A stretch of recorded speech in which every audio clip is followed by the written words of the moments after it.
Ladies and gentlemen, welcome. And once again, this is Kyle Nash, the student of the game of the Duval Dive here. Fans First Sports Network, of course. You see me writing all things Jaguar and Orlando Magic. And listen, we reached out to all you cats out there. We got a whole bunch of questions.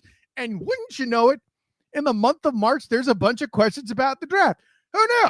So rather than bombard you with mailbag questions, Travis and I took this opportunity to take some of our favorite questions headed towards the draft and went to bring you that information here from our perspective tonight. Of course, there are a lot more than just the questions we're focused on here that I'm talking about. You'll see those for sure here on the coming days on the Duval Dive, whether you're listening to us through Sports Den Media, Sertoba Media, Fans First Sports Network, podcast, whatever.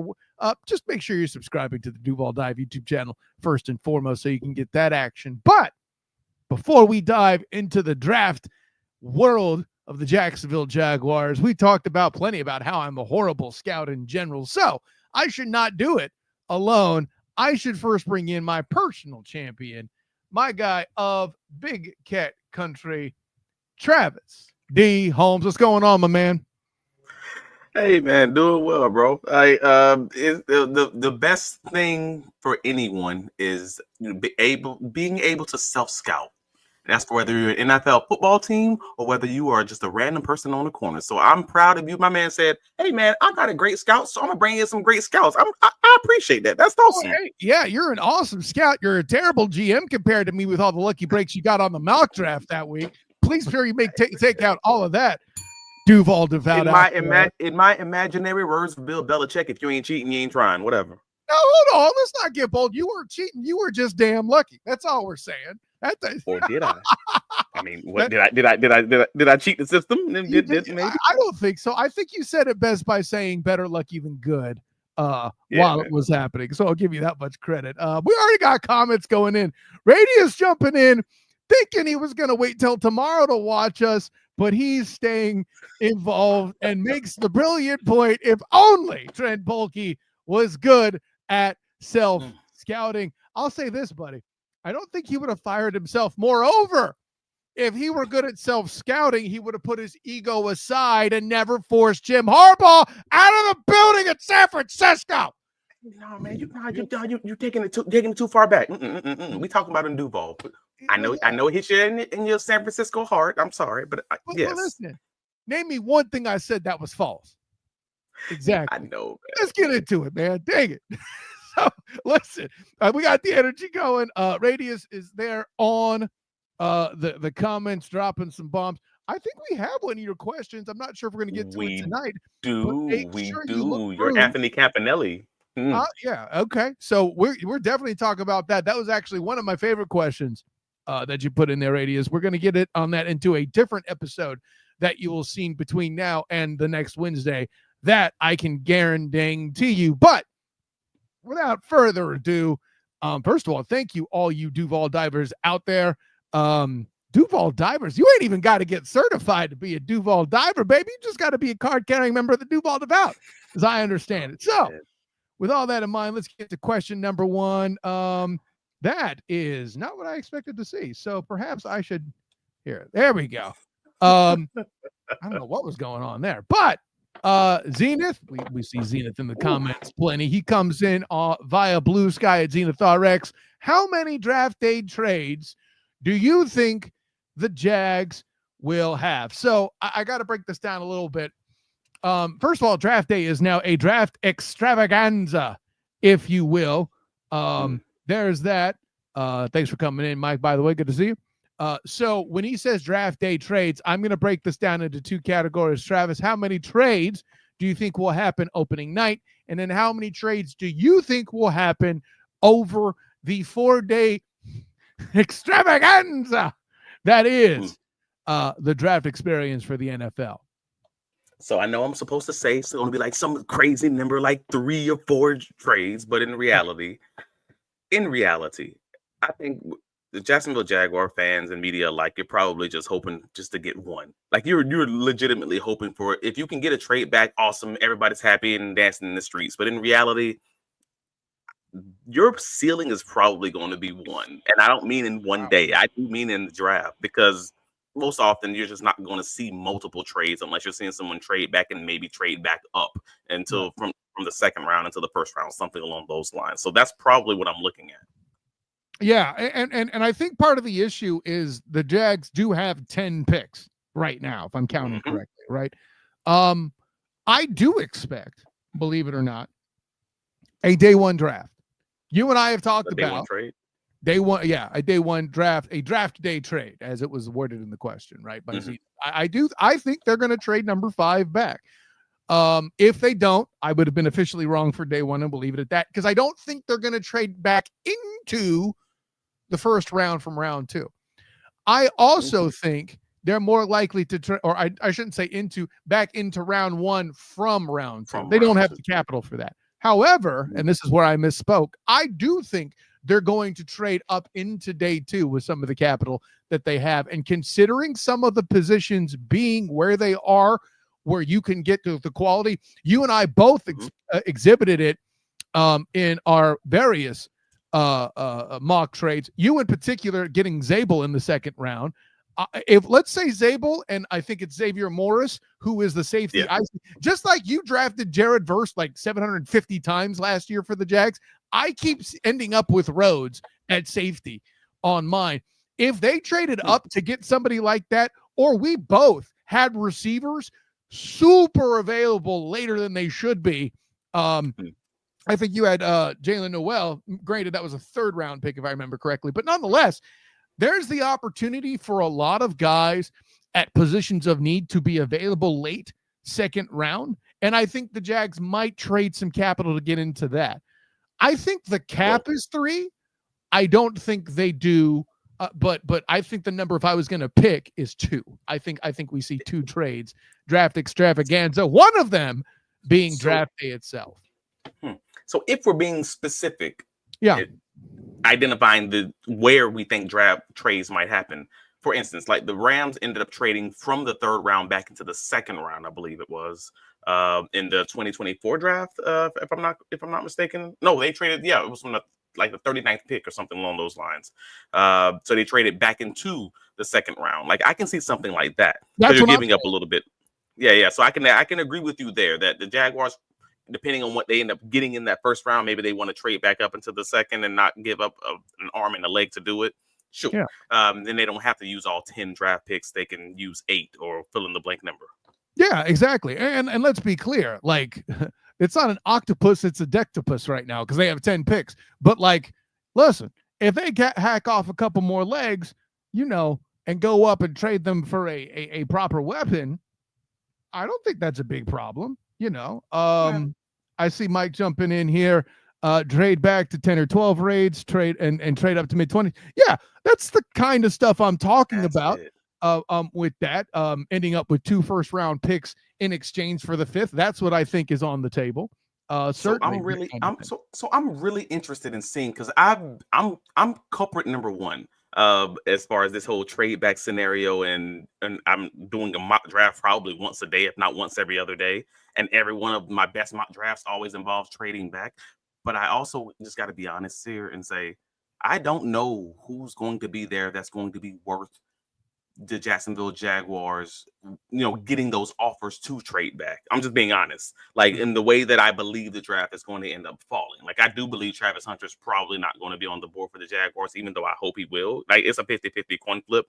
But if teams do what I expect them to do, I don't expect him to be on the board. I don't expect for Abdul Carter to be on the board. And like those types of things.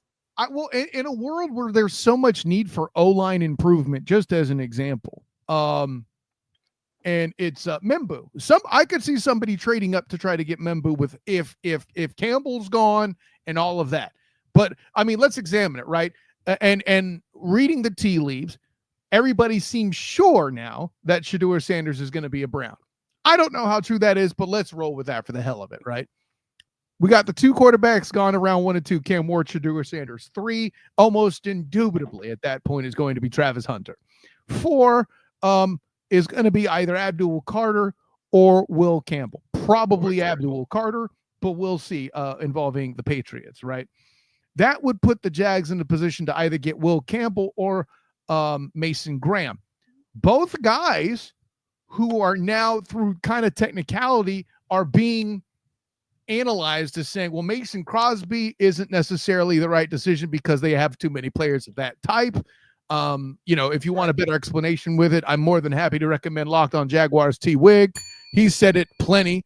And then, if you examine all of the pickups that they got on the offensive line, would they want Will Campbell at 5?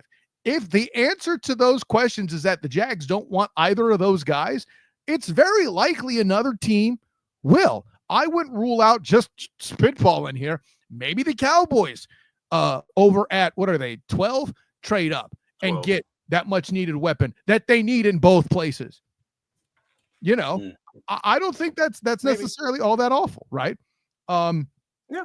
But for something like that, I think it makes a lot of sense depending on what other capital. And that's the thing about the Cowboys in particular. I don't know what else that they have to give other than that pick. So, right. Yeah. But one problem at a time. It's more about the placement and the need that I was saying there. Could it, is it within the realm of possibility that the 49ers might trade up because their O-line needs work and give up another asset that's aged, or maybe attaching Elijah Jennings to it as well? I don't know. No, I'm hearing you. I'm hearing you. It's at the end of all of it. I just think this is a lot like that Travon Walker draft where the top falls off quickly. I'm just want to be honest. I'm just trying to be clear. Like once you get to right. Yeah, we've said so for a long time. So it's kind of one of those things where even if you get a trade down offer, it's going to probably be at a discount, whether that's 60% of a normal offer, 70% of a normal offer, and come to the conclusion whether or not you like that and you're cool with that, I guess I should say. And I just don't know that a lot of teams will be when you have an opportunity to pick one of the top 5 people in this draft, even if you don't agree with that they are actually that sort of talent. And that's kind of where I'm at. Right. Well, I think them getting Membu's on the table at 5. I keep getting asked about that. I wouldn't hate it, but I think you and I both, we talked about this before, think Campbell pushing Anton Harrison in competition at camp makes sense, So and that's assuming it's assuming they don't go chalk with what we both picked in the mock draft in the form of Mason Graham, right? I think I'm with you. I think the shortest distance between 2 points in improvement is and look at you getting comments in here out of order, throw me off. Is that right too? So no, I'm with you. I got you. That's the easiest way to resolve our offensive line issues. If you think that there's one of the offensive linemen that may be struggling in run blocking, and then you bring in a rookie to kind of compete with him and figure that out, I'm with you, bro. Like that is a straight line to that point. With guys that have said the trenches need work since introductory press conference 1, I might also add. You're right. So Radius says, you mean you're not going to trade up for another first round pick to select Carson Schweizing? No, we're not. Relax. See, back in the second for Josiah Stewart with to pair with Mason Graham. Sure, I don't hate that at all. I love it. Yeah, I know you're all about that. You've been talking about Josiah for a bit here on the shows. I did feel like from what Gladstone said that he wanted to consolidate the large number of picks we had more than accumulate more in general. Yeah, and that's speaking to my point of him going up to get a second day trade. I'm with you on that, Radius. And so here the top falls off quickly. I bet that takes Travis back to those parties he went to in college. Wow, talking trash. Well, I watched the show. Man. I had nothing to do with that. I did not make that comment. We don't bring up them days, man. Best case scenario for Jax is if Hunter is gone at 5, trade back, draft Tyler Warren. I believe that's the tight end. You're at your damn mind. I am not wasting my time in the first round for a friggin' tight end. I'm sorry, that's the wrong answer. I'm going to say that definitively. Like I know you are short. You are tight end bias for your fullback days. I appreciate that. But also, is Ty Warren enough of a blocker? I'll be honest, I haven't seen enough film on him. Good. He's good. it's just that's not the spot for it, man. I'll leave it at that. It feels rich at 5. I agree with you. Yeah. Carrying. Well, he said trade back to get him. So yeah, but I would believe he might be a top 10 pick. Like that 10 to 12 range sounds right though. Like that's when you start getting like, all right, cool. Wait, maybe the Bears jump up and take a shot for Ashton Genty that way. You'll never know. For carrying 4 T's in the season, then yeah, Radius is all over it. And Mike implies somebody gets cut. Right. We cut from the bottom. Yeah, that's fine. Yeah. You start from the bottom. You ain't here yet. You get cut. Is it? And Hef makes an interesting part. Ty Warren is more of a Jeremy Shockey type. I think that's an apt comparison for sure. I'm like, he's a solid blocker, but he's much better of a pass pass catcher than he's given credit for. Like I think that's what makes him, in my opinion, the top, like the hands down top tight end in this draft. Yeah. So I won't knock any of that. One more from Radius before we go to the next question. Cade Otton went in the 4th round for whatever that's worth. Yeah, I get. Well, you're kind of making the point I'm making. I don't think 1st round is the place to get tight end. I think it's a stretch to do that at round 2. Mike, we all have our biases. Yet I'm the one that picked corner back to back in our mock draft, and Travis is still jealous. Anyway. I'm kidding, man. Let's get the next question up here. Let's see. We had Zenith earlier. Here we go.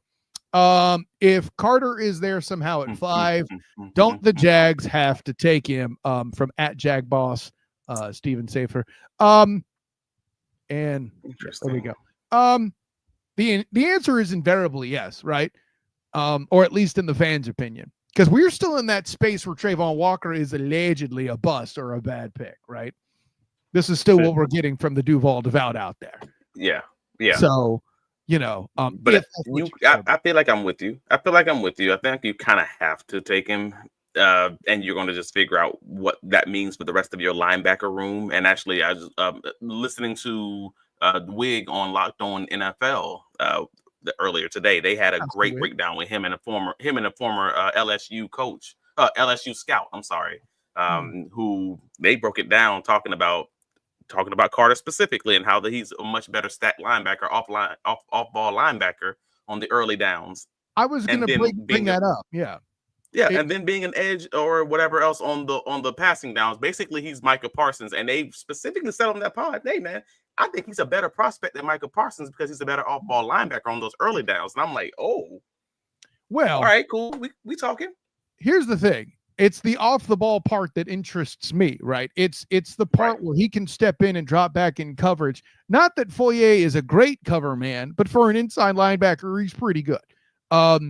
Sure. But I think there's a pretty big drop off linebacker wise with coverage to the next guy. This isn't me dissing on Ventrell Miller as a linebacker.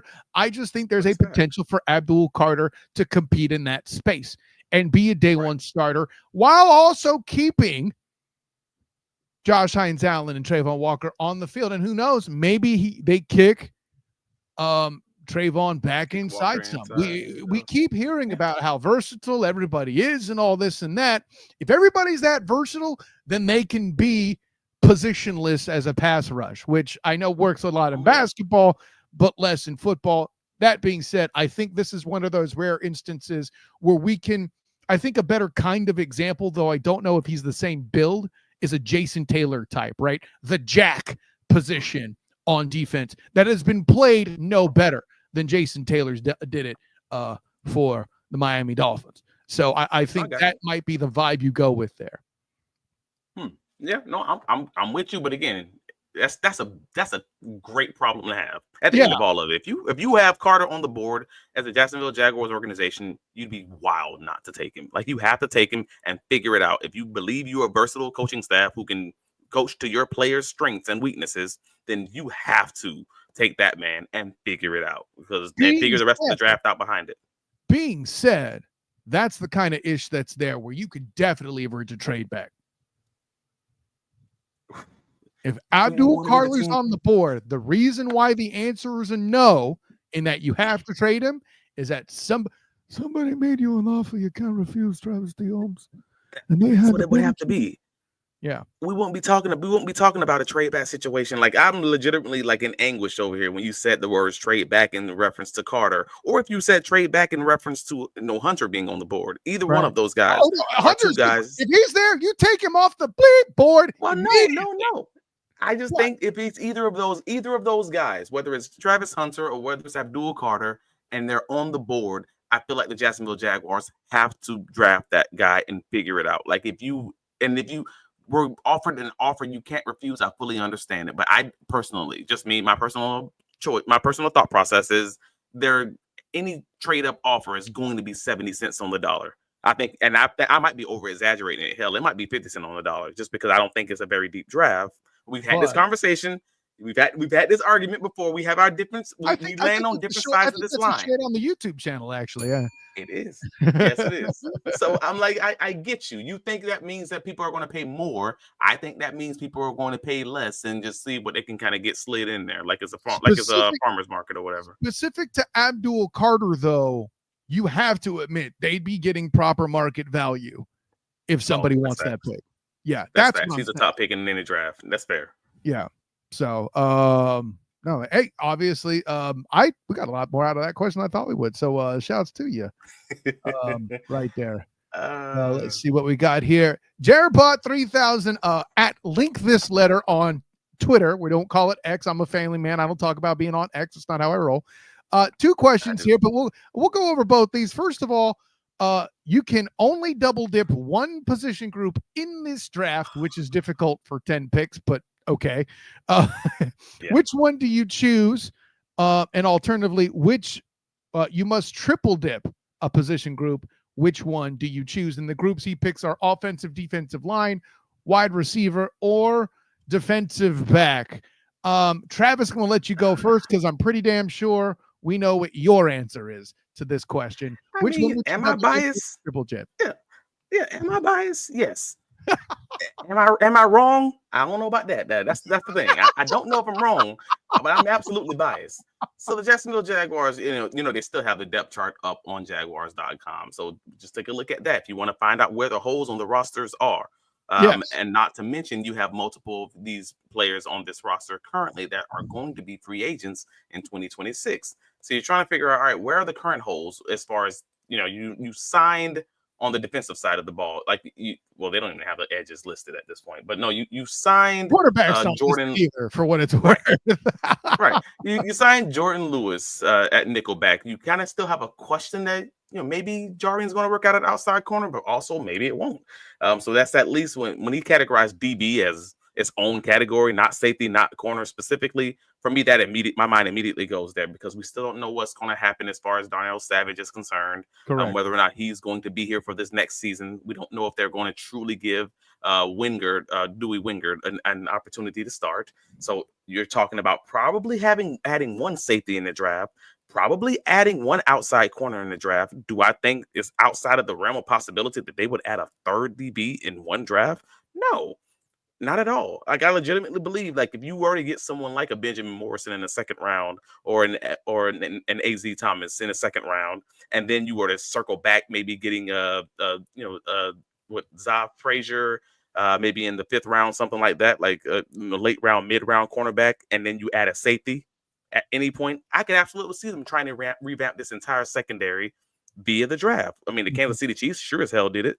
I don't think it's crazy to have one draft. They have like 3 starters and just kind of let these boys come in and just compete and figure out what you're going to land with these veterans all day. So I'm absolutely there with DB, but I don't think it's crazy to say the Jacksonville Jaguars could also double down at wide receiver, if not triple. And that's the wildest part because you don't know how they feel about Parker Washington. Nobody's talking about they'll say one receiver, let's get a top receiver.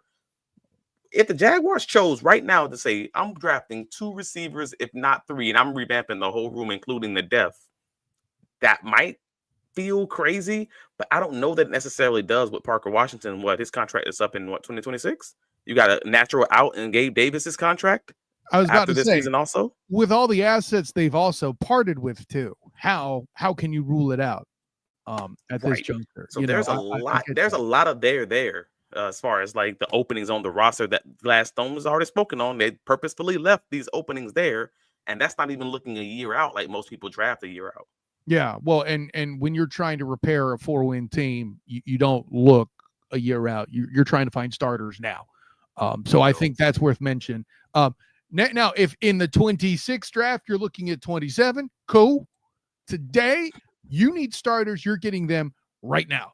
I think that's worth mention. And the year out stuff. Thank you, Radius. Yeah. Sorry, I forgot all about De'Ami Brown. He's on a 1-year contract. He'll be off of that contract come next year. Also, another opening in the receiver room. Goodness. Yeah, there's a lot of there. I will say that a double dip for wide receiver isn't bad. And you cited the wording of the question. Let me pull it up real quick so I can keep myself and all you out there in YouTube land audit. He does put DB. Okay, you've hamstrung the bleep out of me right here for 2 reasons. By the way, right, cool. As the resident offensive lineman here, my Aaron Evans original of me from my semi-pro days right there. I'm the card-carrying member there. The F word is our word, fatty. I didn't mean that. Dang, that was terrible timing. But with all that being said, brother, that's the one position you can't triple dip anymore because they've brought in Fred Jackson, Makari, Haney. Yeah, I'm forgetting the other the Dallas guy. I forget his name. Idoba. Yeah, there you go. Yeah. But the fact they've regrouped and they got a 4th one too. I think I'm leaving out on top of everything else. And I thought your name for it. Yeah. Okay, Sorry, Walker Little has been extended as well. Right. The one that you've said many times on this podcast, by the way, is the only one that gets any push in the running game. Statistically speaking, if you're into PFF and all that, right? All that turnovers happened already. They will get 1 at least. They may not double dip. They certainly should not triple dip, especially when there's as many utility guys going from guard to center and all that. Versatility. I'm going to do this in order of priority because there's 3 position groups there that should at least double up. Yes, because he worded it DL and not DT, then bringing in an edge has to be on the table to supplement, right? Triple dip is where things start to fall off. Travis, I can't justify 3 new receivers with all the need in the room and Brown's acquisition. And we don't know what's going on with Gabe Davis. I'm kind of assuming he's going to go because it's more because the new regime's coming in. And as much as a Dave Davis, really, as much of a Gabe Davis guy as I am, having covered him, with the black and gold banneret and other outlets since his UCF days and all of that, and him being a stand-up guy and doing what he did in Buffalo, et cetera, et cetera, et cetera. This group doesn't feel like a group that would take the injury risk with him. What I will say, if value works the way I'm seeing, and I forget the gentleman's name, but the edge from Georgia, if he drops, don't be surprised if the Jags take a swing at him, right? There's one of them. We're already talking about Mason Graham as their first pick. You're going to you already yourself took an edge late. I damn near got an edge out of BYU in the 7th round myself in the mock. Now, obviously, the most likely one to triple dip, I personally guilty of it as DB, having gotten a safety and 2 corners back to back. How could I say no? That's called hypocrisy. But I think it's defensive line and DB that are the most likely positions to triple dip. If I have to pick one, invariably the answer is defensive back because you need multiple players to actually make the difference. Yeah, we need players at the starting level and possibly even the depth level also for that defensive backfield. So that's the reason that triple dipping makes sense. Everyone's going to freak out a little bit. Oh, just right on time, Hef. Right on time. As soon as I was about to say it, Hef, I would triple dip at the O-line. I knew someone would say it because that's the knee-jerk reaction. I just don't think you can do that at this point. Right. It's the knee-jerk reaction. So again, I said this on different podcasts. It hasn't even aired yet, so I'm not even going to put it out just yet. But on the podcast that's coming about the draft, as far as you look at where the money is, There we go. I said it on Hacker After Dark also on Tuesdays, Hacker After Dark. So either way, I've already put it out there. You look at where the money was invested, and that's where you know where you're not investing your draft picks, where you invested your financial dollars at already. They invested so much in the offensive line as far as the 4 picks brought in. They're probably not investing as far as double dipping in the offensive line. Drafting a guy, sure. Double dipping, that sounds a little rich unless you're okay with wasting the money just to make sure you have a running game. And I don't blame you for that either, just to be real. But you definitely can't triple dip there. Yeah, no, I'm with that. And if it ends up happening because BPA and availability and all that, of course, the draft truly should dictate the answer. We're just saying what we think here. I think with that, let's get some of the comments we got. Look a little behind here. Travian ain't a bust. Come on, we don't think so either. Well, at least I don't think so. Nah, man. CJ Henderson was a bust. There's a gulf in production between a bust and Walker. Couldn't say it better, my guy.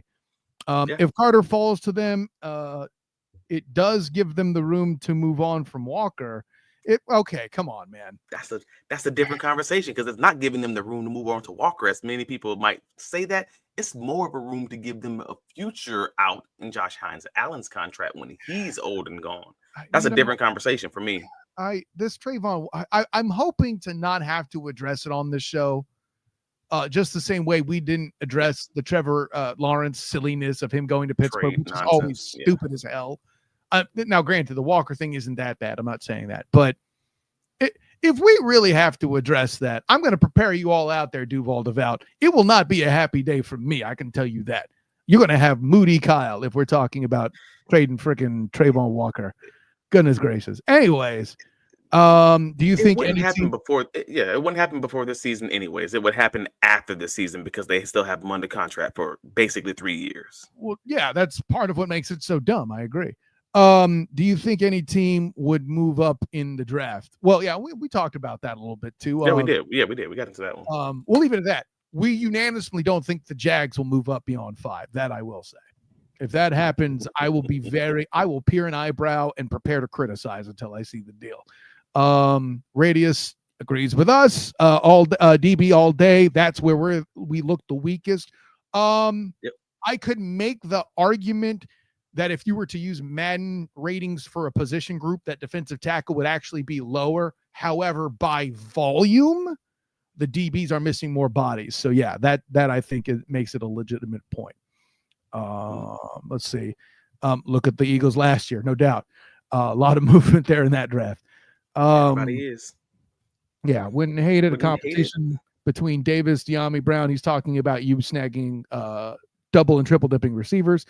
Right. Yeah, it doesn't. So a competition between Gabe Davis, Parker Washington, and De'Ami Brown for wide receiver 2 doesn't fill you with huge confidence per Radius. Yeah, and I don't disagree with you. That room is a little bit bare. It is. That's a volume issue too. I agree. Let's see. Keandre Lambert Smith is similar to De'Ami Brown. Take a look. Okay. Under advisement, Hef. Thank you. Let's see. 40% of your free agents on the O-line takes it down your priorities list. Yeah, exactly. Hope Cooper Hodges still gets a look if he can get back fit. Yeah, I think he'll be there at camp. Radius. We'll leave it at that. Michael Williams. I don't remember if that's the Georgia guy or not. I'm thinking of. Are you talking about the first round Georgia edge? Yeah, that's Michael Williams. If that's him, then yeah, there's a chance like maybe they trade back and get him. Maybe he falls. I don't know. I was just citing one particular example. Half would triple dip the O-line. My man, I respect, but I'm just not there. Foreigner is a free agent next year. Logic. What's that? So this is his logic because Luke Fortner is a free agent next year, and Ezra Cleveland is on a stopgap year. Yeah, and you're doing that's an opinion. The Cleveland part is an opinion, though. I don't know if he's necessarily in a stopgap year. If that makes sense. Timing wise, it's a stopgap, but he's outperforming, I think, what was expected at the moment. Yeah, that's what I mean. Yeah. To be continued on Ezra, but yeah, Fortner being a free agent next year is a factor. But again, I'm in that space. I mentioned it earlier, not necessarily looking a year out, but they do need to address people they need right now. I think for sure. He thinks Hodges' career is finished. Let's Dang. see. And that's three of your interior O-line gone this year and next potentially. Yeah, listen. Travis and I are both members of the what's his name? Zayd. Gray Zabel. Gray Zabel. Thank you. Yeah. We're both in that fan club. We are desperate for him to be the second round pick for the Jags if he falls. I think he's going in the first now. The more I keep doing these things, the more I keep seeing other people. Like I say, the more I keep talking to other people, other fans, and watching their mouths and everything, I'm like, oh crap, Zabel might be going in the 20s, man. I wouldn't know anything about that, he said sarcastically after experiencing his mock draft this past Wednesday. Anyway. Yeah. and Radius says, don't get me wrong, I'm not saying they should trade Javon. Just that drafting Carter would give them the flexibility if they wanted to. Yeah. And Travis makes the point about JHA as well. I didn't mean to imply. Whether it's JSA or whether it's Devin Lloyd, that's another conversation. Well, like again, if you're talking an off-ball linebacker, that's everything that we're talking about. That we're talking about using Carter to be, again, off-ball linebacker, stack linebacker that blitzes off the edge or is a great blitzer is what we've always wanted Devin Lloyd to be, right? Yeah, that's also who's getting towards the end of his contract. I'm just saying. Any point, Travis D. Holmes. I'm going to give you a bell for that.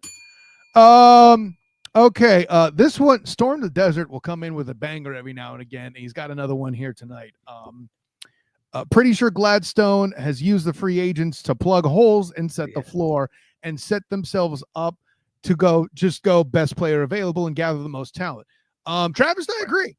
Matter of fact, and we said as much, like Travis was pure BPA in his mock. Me, I did what I called a healthy balance, and at times took one player because they were better at that value than others. However, let me add this. What have you noticed about a lot of the guys picked up, Travis? These are versatility guys. All are versatile. Right. Everyone. That allows for flexibility to get a BPA, which falls right into your point, Storm. So, I think that's a solid take. No question. Let's see. Michael Clinton jumps in. Jacob Gideon, center, is worth a late look. Lots of experience. Could be developmental in the future at center. I think he came up in one of our mocks loosely. I don't remember. I think it was mine. 100% sure. I know my mid-round, late-round guy is Jake Majors, but if you're talking a center. But Majors you couldn't pass up, and there's no way he'll be available or he was at your draft for sure. But I think this is a name that I at least saw, and right. Gideon was like 6th and 7th round range, or 5th to 7th round range, something like that. Which, I mean, it's going to be that kind of pick that leads to a triple dip at center if we see it. So we'll leave that. Radius jumps in. I cursed Hodges by buying his jersey. It's Alan Hearns all over again. Note made. If there's anybody you want to avoid him buying a jersey of, let us know in the comments so we don't see that mistake again. Hef jumps in. My late round pick is Jackson Slater. I think one of us. I thought you drafted him. Yeah, I thought you drafted him. Now that you're mentioning it, so that's certainly something we're cool with. You know what? I got cornered to where I had to pick a guard, and it was Jackson Slater when I did it. Yeah, because I wasn't about to miss on a fourth one. For God's sake. Way to pat yourself on the back. I had to pick him because I was cornered into it. Oh, okay, cool. Yeah, I was cornered into it because people kept taking quality picks from me. I didn't have Jake Majors landed. Sorry, my bitters kept me going. But I want to make sure everyone knows. And if you submitted a question for today's mailbag episode, while we took a lot of time to make sure we fully dug into these questions, every question that was asked will be answered. So again, like and subscribe, stay tuned, and stormed the desert with I see you another a one, little bro. early about trying to prop for next show when I want to address this. Now, Xavier I Restrepo. like to make sure people are hearing it when we're still in the middle of the episode, so they don't miss it. That's all. Got you. While it's still free, so to speak, right? Yeah, yeah. But yeah, no, we didn't get to all your questions. We got a bunch of them. So yeah, we got days of episode coming. So just, don't be surprised tomorrow morning, Friday morning, you got a little something there waiting for you here from the Duval Dive. So make sure you look out for that. To Xavier Restrepo, a guy that fell in my mock, which makes this hilarious. Does his 40 time make him fall 4.8 is a bad look, but his film proves he knows how to get open. Storm, I can't agree with you anymore. He didn't do himself any favors by sitting out of the bowl game. I understand why he did it. That's not this speech, especially when Cam Ward played for the first half, and then the Canes still lost to Iowa State by 1 point. We don't need to talk about that. If you want that, check out my article on the game on the Fans First Sports Network. But yeah, little things like that can make a slight difference. Will Restrepo get drafted? Will he fall to the Jags like he did in mine? All that's on the table. I agree with you. And Radius, I think this will be the last comment. Game film is greater than underwear Olympics timings 1,000,000,000%. But hey, we also are used to a GM that's worried about somebody's hand size, Travis D. Holmes. Well, in talking about Xavier's 40 time and how bad it was, and I know he had his post doing the PR damage, saying that he felt the tightness in his hamstring and he still ran it, and etc. Whatever the time is what the time is. I was never a fan of drafting him for the Jacksonville Jaguars, specifically because I won't say he's only a slot receiver, but he's primarily a slot receiver. Sure. So if you're primarily a slot receiver, even if you're not running a 4.8, even if you're running a 4.5, which I believe is the range that he said he was timing himself in practice, I'm still looking at it like that's not a guy that I'm drafting in the third round. That's not a guy that I'm drafting late second round, early third round, which is the range that everyone was basically stating that he was going to go. So from the Jacksonville Jaguars perspective, I was already kind of going to be out on him in that Unless way, he just popped because up of at that. 108 and you were forced to pick him because it was a pick 108 and you couldn't let him fall any lower. Right. So yeah, so particular example. I got you. But to Radius's point, game film is better than the underwear Olympics and timings, absolutely. But if you're talking game film and you're talking projections, I'm already saying like I already thought he was going to be more of a slot receiver.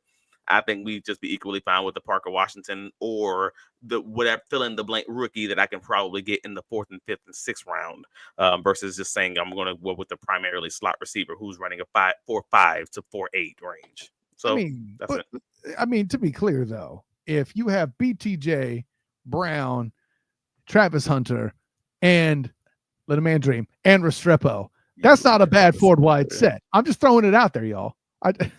Gosh, I couldn't imagine them running that offense out there and not drafting an O lineman. Like that's crazy. I mean, I can imagine we'll be out here playing games 50-49 because that defense obviously won't have any kind of investment. Hey, listen, they're getting Zabel in round 2 with that formation. It's cool. They get Travis Hunter at 5, right? They get Zabel. I know it's crazy. All these dreams. This is how all the mocks go, though. It's everybody's. I'm trading back, but I'm still going to get Travis Hunter at 8, and then I'm still going to have 11 picks in the draft, and I'm going to get everybody I want because I reran the simulation like 17 times, and that's how I got the perfect draft to show off to everyone. Nah, man, that's everyone's dream, but we know they ain't reality, man. Yes, this is what we hear about from GMs. Their works in their mighty simulators, right? Anyways. Travis, tell the world, man. Hey, you can find me on all the socials. Travis D. Holmes on Blue Sky, on Twitter, Facebook, Instagram, all of them. But more importantly, you can find my work covering the Jacksonville Jaguars at bitcatcountry.com. We have you guys covered for all the press conferences, all the breaking news, but also all the rumors and analysis that a lot of the other sites might not give you. So we have the top 30 visits tracker for the Jacksonville Jaguars that was just posted by Mr. Gus Logue, the Big Cat Country manager, site manager, earlier today. You're not really seeing that because the Jacksonville Jaguars are one of a few teams that haven't had any top 30 visits, specifically sort of like the Los Angeles Rams used to do, because they have the same draft philosophy. But what the Jacksonville Jaguars do have is 30 visits with players throughout the whole process. So they're not official visits, but they are visits. So take a look at that if you want to find out maybe who the Jacksonville Jaguars might be interested in the other rounds. That's not just the first round draft pick. Where can you be found, sir? An honor, joy, and privilege to do these questions with you guys. You guys in the comments also lit it up. As a quick shout, Storm, I see your comment about Zabel in the first round. Yeah, no, we touched on that too. He's getting more and more popular with every passing day, it feels like, too. So he may be off the board. Wouldn't be surprised there if he is the first interior lineman. Of course, I am Kyle Nash, the student of the game. You can find me on Instagram, Twitter, Threads, and Blue Sky at the SOTG. Find me on Facebook as the student of the game. Check out my writings covering the Orlando Magic, the red-hot Orlando Magic winning their past 3 games. Hey, funny fact about basketball there, Travis Holmes. You make shots, you win games. Isn't that funny?